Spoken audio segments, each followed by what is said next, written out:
Hello guys and welcome back to the Traitors US Season 3, and today we're on episode 3 and we have a lot to talk about. The previous episode ended with Tony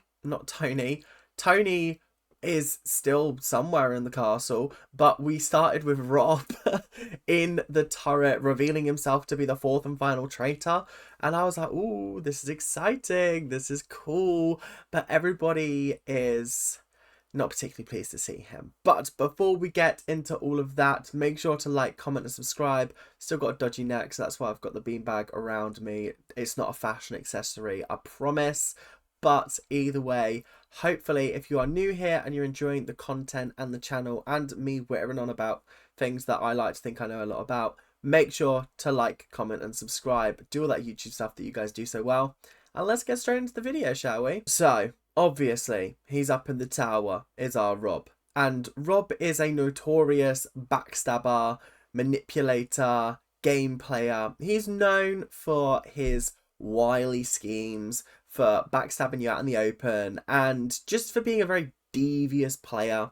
So nobody in that turret wanted him there. Caroline knows him from Survivor, doesn't want him there. Danielle wanted to murder him ASAP, doesn't want him there. Bob hates his hat, doesn't want him there. It was just really funny, I can't lie, and I did actually have a great time watching this weird dynamic between Rob and the others. It's very strange, and I feel like Rob is believing that he has a better handle on the game than the people who have already done this once already. Not once as in like the game, the whole thing once, but like already done one night of murdering. Rob has come into this with a very, not elitist attitude, but sort of that he knows he can do better. And we'll see how that serves him. I could be wrong, but I don't think Rob's making it very far in this series. I think it would be very silly to expect him to make it very far in this series, because I think he's just going to play too hard too fast. So when deciding who to kill, the names that they came up with were Tom, Ayan and Dolores. Tom would obviously pin it onto Chriselle potentially. Ayan and Dolores, I don't know why they're wanting to target the housewives so much, but they really are. And it's a little bit like, I wonder why. Is there like a reason? Are the housewives not likable? Like, funny. I would be targeting the people who are good at playing games. I would be targeting the likes of Tony, Jeremy, both of whom have a shield, so can't go for them tonight. But I would be taking a look at some other people. Brittany's name was brought up, but I don't think Brittany is particularly good at this game. I just don't think she's got like a very good handle on it. From what I've seen so far, I could be wrong, I don't know, but she's just not giving me hope. I haven't seen her on Big Brother, so I don't know what she's like gameplay wise on there, but yeah, she's not filling me with hope right now. So heading into breakfast, just a few points before we come on to who was murdered. The first being that Derek believes that either Boston Rob or Wes is a traitor. He believes that someone in that trio is a traitor, and obviously it's not him, so it has to be one of the other two. I think Derek is actually onto something there. I think he needs to run with it and really keep his suspicions between those two and focus on exposing those two potentially. But obviously Rob, he is coming into breakfast as a brand new traitor. He's not been to breakfast before, and he's playing it chill, he's playing it suave, and then he's watching Danielle just being a little chatterbox, just being an absolute little chatterbox, just over the top, talking a lot and being a bit emotional at times. And he's sitting there and going, this is a bad gameplay, it's just awful, it's bad. No one's really picking up on it though. Nobody's really like noticing that this is the case, that she's overacting. I think Jeremy might have brought it up, but we'll talk more about Jeremy's suspicions on Danielle in a little bit.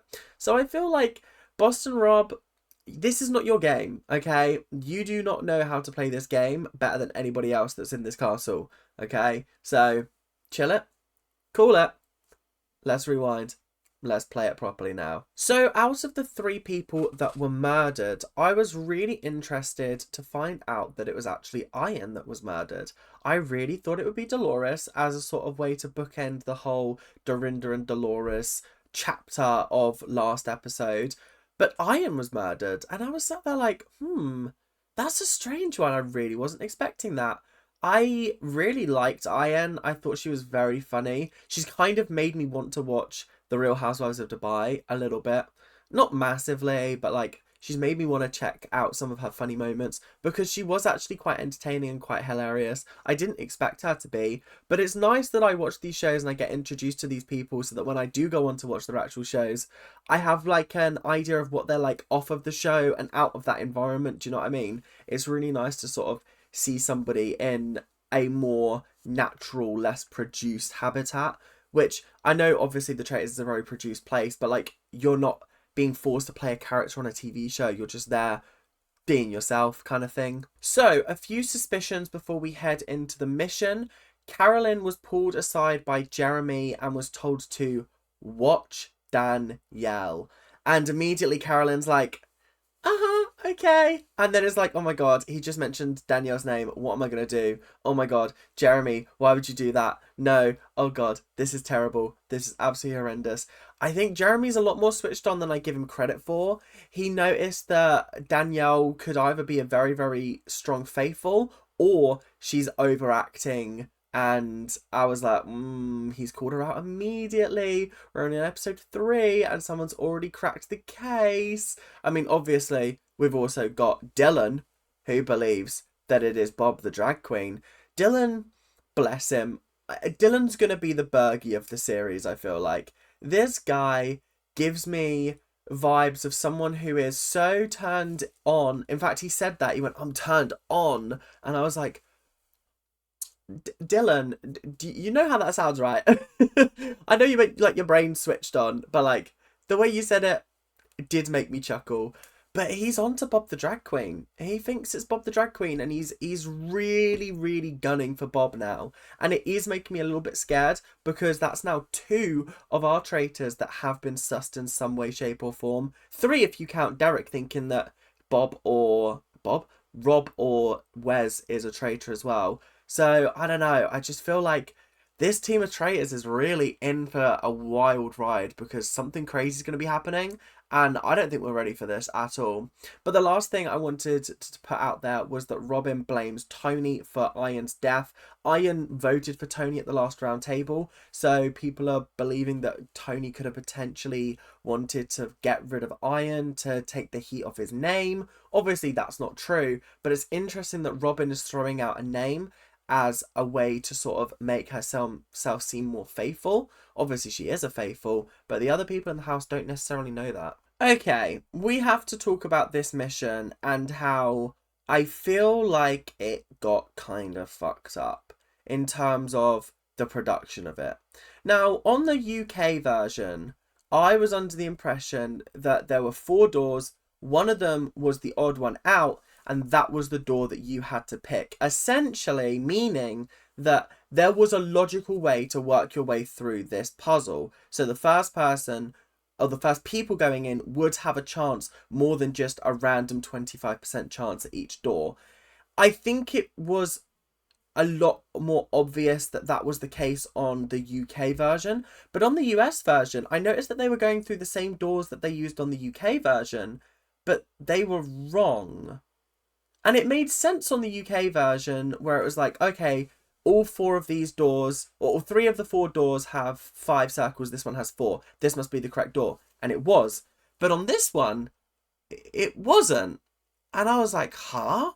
What? That's very strange. So I feel like they turned what could have been a very logical puzzle. And if it isn't meant to be a logical puzzle, as it was shown to me in the UK version, then Alexander and Frankie getting like 3 or 4 doors in a row correct, that's incredible. That's amazing luck. And I think they need to start going to the casino because that was absolutely insane if they just did that by chance. I thought they were working it out because their rationale of, okay, well, this one has this in it, whereas the other ones don't, it made sense to me. But in this version, it just didn't work like that. And I was a little bit disappointed. And it got to the point where not a single person made it all the way to the end. And I was like, huh? How have we done a whole mission and they've not earned any money and not earned any shields? What's going on here? Like, actually, what is happening? Because this was the most pathetic waste of time. In fact, it was so pathetic that no one wanted to go first because obviously they're all under the impression that it's meant to be a luck-based challenge when I wasn't aware that it was meant to be like that. So obviously Bob, And Dolores and Robin were all having a go at everyone, being like, how are we wanting to volunteer to go again? And there's people who didn't even volunteer to get off the boat yesterday or the first day that are still just hanging around doing fuck all. Like, what's going on here? And Bob Harper, like, actually called out Tony and was like, Tony, why aren't you stepping up and being like a man and doing this? Like, come on, it's always us that is, like, sacrificing ourselves. And so Tony was like, oh, okay, fine, I'll go first. And I was just sat there like, take one for the team. Do you know what I mean? Like, you're going to be banished at the end of the day anyway. You don't need a shield, bestie. It's not going to protect you from banishment. Anyway, it was just absolutely ridiculous. And the only hilarious moment was Bob H and Dolores being the fourth group to go in and completely forgetting which doors had been eliminated and going through the wrong one. And I just sat there like, this is actually the most ridiculous show that I've ever watched in my whole life, because this was the most pointless mission. They got nothing out of this apart from proving that it was just a ridiculous waste of time. Yeah, this mission sucked. So, a few things before we head into the round table. Jeremy told Bob the Drag Queen that Danielle could potentially be a traitor. And obviously, Bob went immediately to Danielle and went, by the way, Jeremy thinks you're a traitor. And then Carolyn was like, yeah, he does, by the way. Just FYI, didn't get a chance to talk to you before the mission. He does think you're a traitor. And I was like, oh no, Danielle. Danielle's like, this guy's got to go. This guy has got to go. And honestly, I agree. Anything for Queen Danielle. I need her to survive. And there's just so many things that are now like starting to pile up and look a little bit suspicious. And it is gonna indict her. And I'm not ready for that. I don't want to say goodbye to her. I want her to win. I want her to read this series. Honestly. Slayery this series. Yeah. Anyway, we are going to move on to talking about the other side of the flip coin. Jeremy telling Bob the Drag Queen that Dylan is aiming for him, locked and loaded. And I am excited because Bob is ready to go nuclear. And I can just tell that things are going to get fiery around that round table. It's going to be crazy. It's going to be exciting. And this round table did not disappoint. So obviously we start the round table off with Dylan questioning who was the first person that went for Wells. And he went, Bob the Drag Queen. And Bob went, literally no. And I was like, ooh. And then his excuse and the reasons that he gave was essentially, I wasn't accusing him. I was just reiterating what other people had said. And I'm actually fairly certain that he did say when he brought Wells' names up that, like, that name has been going around the castle, let me bring it up.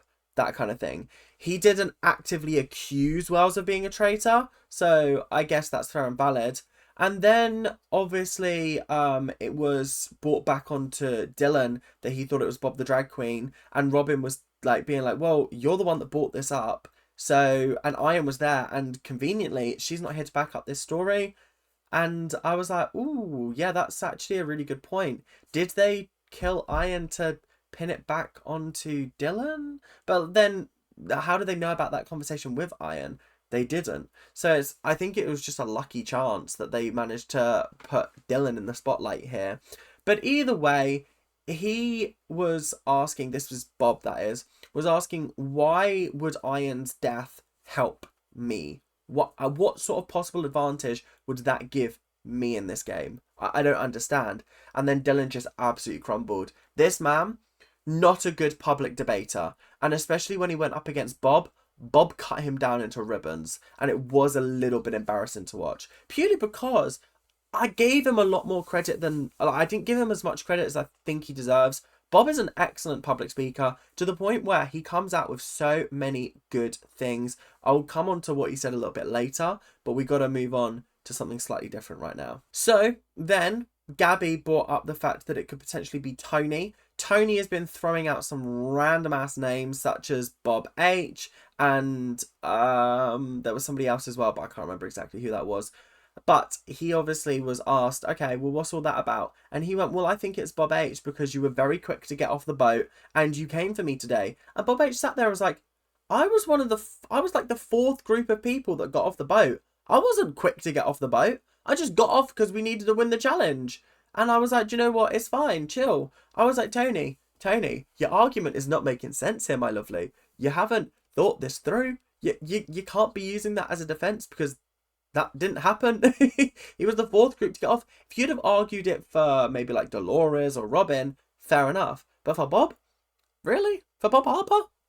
Okay, okay. We're clearly a little bit confused right now. And as for why he came for you today, because you're always acting like, oh yeah, teamwork, teamwork, teamwork, and then you're not willing to sacrifice yourself for the group. Do you see what I mean? It's just not working out here. So he was asked, he asked Bob Harper, when did you think I was a traitor? And Bob Harper just went, right now, you're acting like a traitor. But then obviously Jeremy backed Tony, and I was like, do you know what? Fair, fair, fair, fair, fair. And then Robin was like, well, actually, if we're talking about who's going to be the best person for the job as a traitor, it's going to be Tony. And then this was where Dylan got the courage back up to talk and was like, listen, the same thing that you're saying about Tony could be said for Bob the Drag Queen. And I was like, oh, Dylan, no. Dylan, no. Because Bob the Drag Queen teared him down again, tore him down, just ripped him to shreds, just went, nah, mate, listen, listen. If you are misguided, if you were a drag queen, your name would be Misguided. Welcome to the stage, Misguided. And I was like, right, Bob has got the lines. He is producing this TV show and giving us quality content. Misguided. That's a hysterical drag name, first of all. First of all, that's hysterical. Second of all, just the way he delivered it, and it just rolled off the tongue. Perfect. He must have been practicing that going into the show. He must have just had that up his sleeve and he was like, this is when I'm going to drop it. Honestly, it was excellent. And then to finish it off, Rob just randomly decided to jump onto Tony's back, and I was like, what? Why are you accusing Tony? I'm assuming it's to take heat off of Bob the Drag Queen. But it just did feel a little bit odd, and it did feel a little bit snaky, but it is what it is, I guess. So we have voting time now, and the votes were as follows. Jeremy voted for Tom. It was a throwaway vote, apparently. Derek voted for Tony. Tom voted for Tony. Chriselle voted for Tony. Tony voted for Bob Harper. Bob the Drag Queen voted for Ivor. Robin voted for Tony. Brittany voted for Tony. Kira voted for Tony. Dylan voted for Bob the Drag Queen. Karen, no, there's no Karen on this show. Carolyn voted for Tony. Wes voted for Ivor. Nikki voted for Tony. Sam voted for Tony. Ivor voted for Robin. Bob, no, that's Boston Rob, voted for Tony. I put B Rob and then B Harp. I'm very confused now. Bob Harper voted for Tony. Dolores voted for Tony. Danielle voted for Tony. Gabby voted for Tony. So at the end of that, Tony ended up with a staggering 14 votes. These people were convinced he was a traitor. Absolutely convinced, which is wild and all crazy. Actually wild. I really didn't expect it, genuinely. And then as he got up there, he basically said he's a faithful, and then he turned to Rob and went, you're a sellout, bro. And I was like, that's a bit deep and a bit orcs, I can't lie. I can't lie. Bit deep, a bit orcs. But the thing is, these Survivor peeps, apart from Sari, they do not know how to play this game. They're really bad at playing this game. And I feel like it's because, and I've said this before, I said this, I think, at the start of last episode with Carolyn, they're used to fast gameplay. They're used to making moves, making them happen, because there's not a lot of time to get them done. Whereas a lot of these other players, they're not that way inclined. Sari especially, I haven't seen how she plays the game, but I'm assuming it's methodical, it's thought out, there are plans in place, because that's how she played Big Brother. And that's how she made it to 5th place in Big Brother. And if she had made a couple of slight alterations to her plan, she could have easily made top 2. If there wasn't that stupid twist that saved Jag in episode 4, in week 4, then she could have easily made top 2 with Matt. I reckon she would have won. But obviously, circumstances changed, is what it is. You know what it is. But either way, she still did fantastically. And she managed, what was it, 93 days out of 100 in that house? Yeah, you can't take that away from her. But yeah, I feel like a lot of Survivor players struggle with being methodical, planning, working things out. We've seen Sandra play it quite well. She played a very, very good game. Parvati didn't.